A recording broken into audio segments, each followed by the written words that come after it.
नमस्कार, news wing TV में स्वागत है आपका। मैं हूं रफ़ी समी। झारखंड विधानसभा का मानसून सत्र 28 तारीख से शुरू होने को है, जिसको लेकर के आज विधानसभा में सर्वदलीय बैठक भी आहूत की गई थी। बैठक के बाद विधानसभा अध्यक्ष ने पत्रकारों से मुखातिब हुए, साफ कहा कि जो मानसून सत्र की तैयारी है वो पूरी कर ली गई है। हालांकि इस सर्वदलीय बैठक में विपक्ष या यूँ कहे भारतीय जनता पार्टी के जो विधायक है वो नदारद रहे।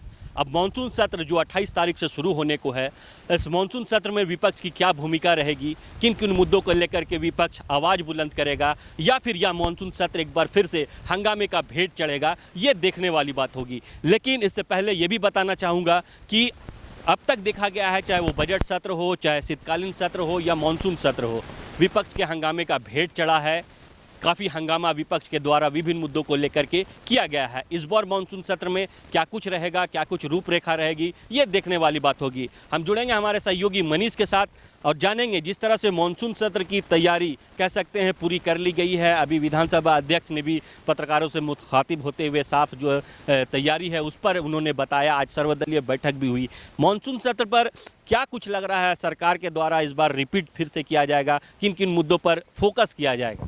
देखिए रफ़ी, सबसे पहले बताना चाहिए सर्वदलीय बैठक में लगातार बीजेपी की बात करेंगे तो लगातार बैठक में नदारद रहती है। इससे पहले भी कि बजट सत्र हो चाहे शीतकालीन सत्र हो, बीजेपी लगातार नहीं रहती है, लेकिन और जो पार्टियां वो रहती है। इस सत्र के बाद के मानसून सत्र को लेके विधानसभा अध्यक्ष ने कहा है कि कई तरह की चर्चाएं हुई है। चर्चा इस बात की होती है कि सवाल पूछे जाते हैं, विधायक अपना सवाल पूछते हैं, उनको कह सकते हैं जवाब सही रूप से नहीं मिल पाता। इन चीज़ों पर भी बातचीत हुई है। छोटा सत्र है, वो अपने क्षेत्र की समस्या को लेकर आते हैं, लेकिन मंत्री उसका जवाब, उनका अधिकारी भी नहीं देते हैं। इन तमाम चीज़ों को लेकर बात इस बार रखा गया कि आखिर कैसे जवाब दिया जाए। इन छोटा सत्र है, सभी की समस्या है, सभी विधायक अपने क्षेत्र की समस्या को लेकर आते हैं कि हमारी समस्या सुनी जाए, और सदन में भी आवाज़ उठाते हैं, लेकिन उनकी समस्या का हल नहीं हो पाता। और दूसरा हम कहा कि विपक्ष की क्या भूमिका रहेगी। विपक्ष इस बार लगातार सत्ता पक्ष को घेरने का काम करेंगे। उनका कहना है कि राज्य में लगातार बलात्कार की घटना हो रही है, लॉ एंड ऑर्डर पूरी तरह से फेल हो चुका है, और कहीं ना कहीं कह सकते शिक्षा की बात करेंगे, बेरोजगार युवाओं की बात करेंगे, शिक्षा नीति की बात करेंगे। इन तमाम चीज़ों को लेकर आखिर उन्होंने कहा कि 26,000 शिक्षक की नियुक्ति की जो बहाली तो नियुक्तियां निकाल दी गई है, लेकिन आखिर किस नियोजन नीति के तत्व, इन तमाम चीज़ों को लेकर फिर से कहीं ना कहीं सरकार को घेरने का काम विपक्ष करेगी इस बार फिर से। विपक्ष तो कह सकते हैं कि तैयार है, कई मुद्दों को लेकर के सरकार को घेरने की कोशिश करेगी। वहीं जो बातें आ रही है कि क्या ये ऐसे विधेयक है जो इस मानसून सत्र में फिर से लाए जाएंगे, चाहे 1932 के खतियान का मामला हो, नियोजन नीति का मामला हो, इसके साथ कई ऐसे विधेयक जो बिल जो है राजभवन भेजा गया, राजभवन से वापस हो गया, या फिर अमलीजामा उस विधेयक पर नहीं पहनाया गया, वैसे कई विधेयक भी जो है यहाँ इस बार लाने की बात चल रही है। देखिए रफ़ी, आपने सही कहा, कुछ विधेयक को फिर से लाने के चाह रहे, लेकिन सदन कैसे चलेगा, सदन चलने दिया जाएगा तब हो सकती है बात, क्योंकि विपक्ष लगातार करके हम सदन को बाधित करेंगे, क्योंकि जब तक हमारा जवाब नहीं मिल पाता तब तक हम लोग सदन नहीं चलने दिया जाएगा। रोजगार के मुद्दा को लेकर हमको सरकार का घेरने का काम करेंगे। लॉ एंड ऑर्डर को, जमीन घोटाला चल रहा है, लगातार आप भी देख रहे हैं कि कई अधिकारी को ईडी लगातार समन कर रही है। इन तमाम चीज़ों को लेकर लगातार फिर से कहना, विपक्ष अगर सदन चलने देती तो कह सकते कि बातचीत हो, सदन में अपनी बात उठाएं, लेकिन विपक्ष तैयार है कि खासकर बीजेपी की बात कर रहे हैं। उन्होंने स्पष्ट तौर पे कहा जब तक हमारे सवालों का जवाब नहीं दे देती है सरकार, तब तक हम लोग सदन नहीं चलने देंगे।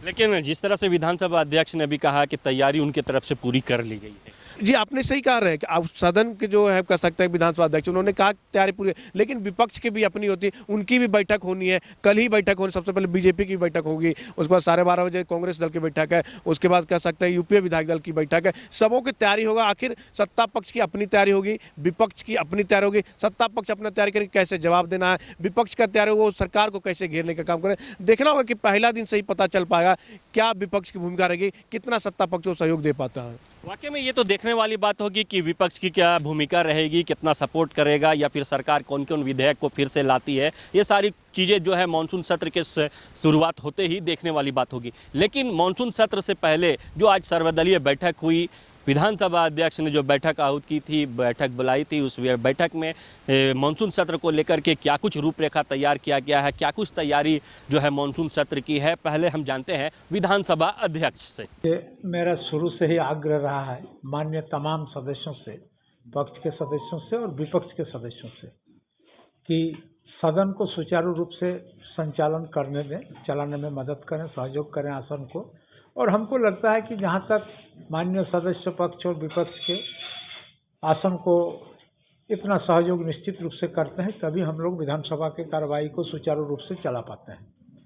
और जैसे पिछले बार भी हम लोग किए हैं, और उसी तरह का इस बार भी स्थिति है।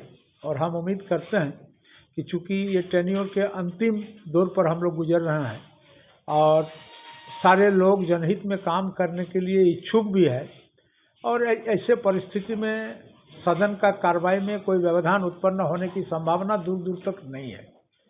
फिर भी अगर मान लीजिए, चूँकि विभिन्न विचारधारा वाला पार्टियों का समावेश सदन के अंदर में है, इसलिए कहीं कहीं कुछ अगर ऐसा क्षण या ऐसा पल अगर आ भी गया तो उसको पटक्षेप करने के लिए हम लोग काम करेंगे। सबका सहयोग का अपील भी हम लोग करेंगे। और हर हाल में जो जनता का जो अपेक्षा है, जनता का जो काम है, उसको बाधित होने नहीं देंगे। इसके पहले भी इस विषय पर हम लोगों ने चर्चा किया, जब हाई पावर कमेटी का बैठक चल रही थी, तो उसमें कुछ विधेयक ये कह करके आ जाता है कि हिंदी से अंग्रेजी ट्रांसलेट करने के क्रम में कहीं कहीं त्रुटि हो जाता है, और इस सामान्य त्रुटि के चलते उस विधेयक वापस आ जाता है। और एक बार सदन के अंदर में जब विधेयक वापस आ जाता है तो उसका पूर्ण प्रक्रिया सदन को फॉलो करना पड़ता है, और फॉलो करने के बाद फिर विधेयक को पास करके संशोधित रूप में फिर महामहिम के पास भेजा जाता है। तो हम लोगों ने इस बार निर्णय लिया कि इस बार जो विधेयक मूल रूप से सदन के अंदर जो विधेयक पेश होते हैं वो हिंदी का विधेयक पेश होते हैं, और जब हिंदी का विधेयक पेश होगा तो हम लोग उस हिंदी का विधेयक ही राजभवन में भेजने का काम करेंगे। राजभवन या कुछ न्याय प्रक्रिया में इस विधेयक के अंग्रेजी रूपांतरण की आवश्यकता पड़ती है, तो हम समझते हैं कि ये करने में राजभवन भी सक्षम है और सरकार भी सक्षम है।